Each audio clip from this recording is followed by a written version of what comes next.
Magandang araw sa inyong lahat at mabuhay. Alam mo ba na isang simpleng halaman tulad ng sambong ay may malaking tulong sa ating kalusugan at kabuhayan? Tara at alamin natin kung paano ang Bromea balsamifera o sambong ay nagiging yaman ng kalikasan at tradisyon ng mga Pilipino. Makikita natin dito na ang sambong ay isang uri ng palumpong o maliit na puno. Umaabot ito ng 1.5 hanggang 3 metro ang taas. Ang mga dahon nito ay kulay berde, mabalahibo at mabango, parang mentol o kampor ang amoy.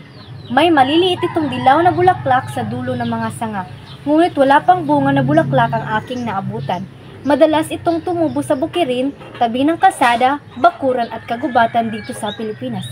Kilala ito sa bango ng dahon at malambot na balahibo. Ang kahalagahan sa komunidad ng sambong o gabon ay ginagamit ang sambong bilang halamang gamot.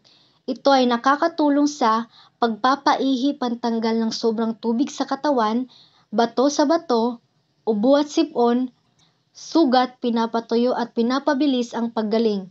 Lalo na sa mga probinsya, sambong ang gamit ng maraming tao dahil ito ay mura, natural at madaling hanapin.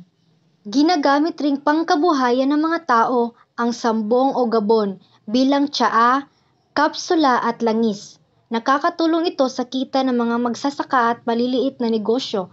May mga komunidad na nagtatanim at nagproproseso ng sambong bilang hanap buhay. So bakit nga ba mahalaga ang saribuhay ng Pilipinas? Mahalaga ang saribuhay ng Pilipinas dahil dito natin kinukuha ang pagkain, gamot at kabuhayan. Tulad ng sambong, ang mga likas na yaman natin ay tumutulong sa ating kalusugan at kabuhayan. Kailangan natin itong alagaan para sa kinabukasan ng ating bayan.